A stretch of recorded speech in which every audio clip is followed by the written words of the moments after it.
जय श्री कृष्ण। यह आत्मा किसी काल में भी ना तो जन्मता है और ना मरता ही है, ना यह उत्पन्न होकर फिर होने वाला ही है, क्योंकि यह अजन्मा, नित्य, सनातन और पुरातन है। शरीर के मारे जाने पर भी यह नहीं मारा जाता।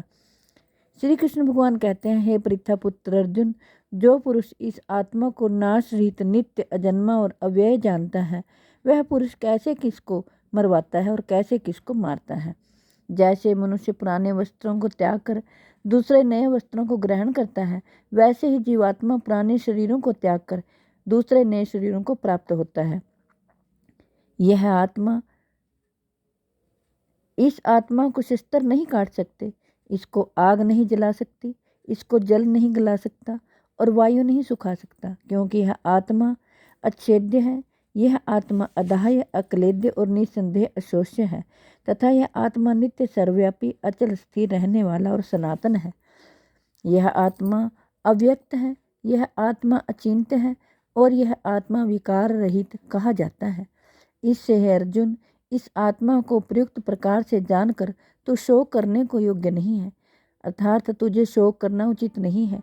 किंतु यदि तू इस आत्मा को सदा जन्मने तथा सदा मरने वाला मानता हो तो भी हे महाबाहो, तो इस प्रकार शोक करने को योग्य नहीं है, क्योंकि इस मान्यता के अनुसार जन्मे हुए की मृत्यु निश्चित है और मरे हुए का जन्म निश्चित है। इससे भी इस बिना उपाय वाले विषय में तू शोक करने को योग्य नहीं है। हे अर्जुन, संपूर्ण प्राणी जन्म से पहले अप्रकट थे और मरने के बाद भी अप्रकट हो जाने वाले हैं, केवल बीच में ही प्रकट हैं। फिर ऐसी स्थिति में क्या शोक करना है। कोई एक महापुरुष ही इस आत्मा को आश्चर्य की भांति देखता है और वैसे ही दूसरा कोई महापुरुष ही इसके तत्व का आश्चर्य की भांति वर्णन करता है तथा दूसरा कोई अधिकारी पुरुष ही इसे आश्चर्य की भांति सुनता है और कोई को तो सुनकर भी इसको नहीं जानता। हे अर्जुन, यह आत्मा सबके शरीरों में सदा ही अवध्य है। इस कारण संपूर्ण प्राणियों के लिए तू शोक करने के योग्य नहीं है तथा अपने धर्म को देखकर भी तू भय करने योग्य नहीं है, अर्थात तुझे भय नहीं करना चाहिए, क्योंकि क्षत्रिय के लिए धर्मयुक्त युद्ध से बढ़कर दूसरा कोई कल्याणकारी कर्तव्य नहीं है। हे पार्थ, अपने आप प्राप्त हुए और खुले हुए स्वर्ग के द्वार रूप इस प्रकार के युद्ध को भाग्यवान क्षत्रिय लोग ही पाते हैं। किंतु यदि तू इस धर्मयुक्त युद्ध को नहीं करेगा तो सब धर्म और कीर्ति को खोकर पाप को प्राप्त होगा तथा सब लोग तेरी बहुत काल तक रहने वाली अपकीर्ति का भी कथन करेंगे।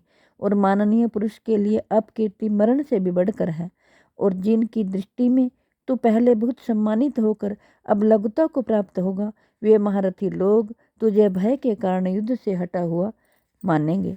जय हो श्री कृष्ण। जय हो श्री कृष्ण। हे कृष्ण गोविंद हरे मुरारे, हे नाथ नारायण वासुदेवाय। हे कृष्ण गोविंद हरे मुरारे, हे नाथ नारायण वासुदेवाय। श्री कृष्ण भगवान कहते हैं, तेरे बैरी लोग तेरे समर्थ की निंदा करते हुए तुझे बहुत से ना कहने योग्य वचन भी कहेंगे। उससे अधिक दुख और क्या होगा। या तो तू युद्ध में मारा जाकर स्वर्ग को प्राप्त होगा अथवा संग्राम में जीत कर पृथ्वी का राज्य भोगेगा। इस कारण है अर्जुन, तू युद्ध के लिए निश्चय करके खड़ा हो जा। जय पराजय, लाभ हानि और सुख दुख को समान समझकर उसके बाद युद्ध के लिए तैयार हो जा। इस प्रकार युद्ध करने से तू पाप को नहीं प्राप्त होगा। श्री कृष्ण भगवान कहते हैं, हे पार्थ, यह बुद्धि तेरे लिए ज्ञान योग के विषय में कही गई और अब तो इसको कर्म योग के विषय में सुन। जिस बुद्धि से युक्त हुआ तो कर्मों के बंधन को भली भांति त्याग देगा, अर्थात सर्वथा नष्ट कर डालेगा। इस कर्म योग में आरंभ का अर्थात बीज का नाश नहीं है और उल्टा फल रूप दोष भी नहीं है, बल्कि इस कर्म योग रूप धर्म का थोड़ा सा भी साधन जन्म मृत्यु रूप महान भय से रक्षा कर लेता है। हे अर्जुन, इस कर्मयोग में निश्चयात्मिका बुद्धि एक ही होती है, किंतु अस्थिर विचार वाले विवेकहीन सकाम मनुष्यों की बुद्धियां निश्चय ही बहुत भेदों वाली होती हैं और अनंत होती हैं।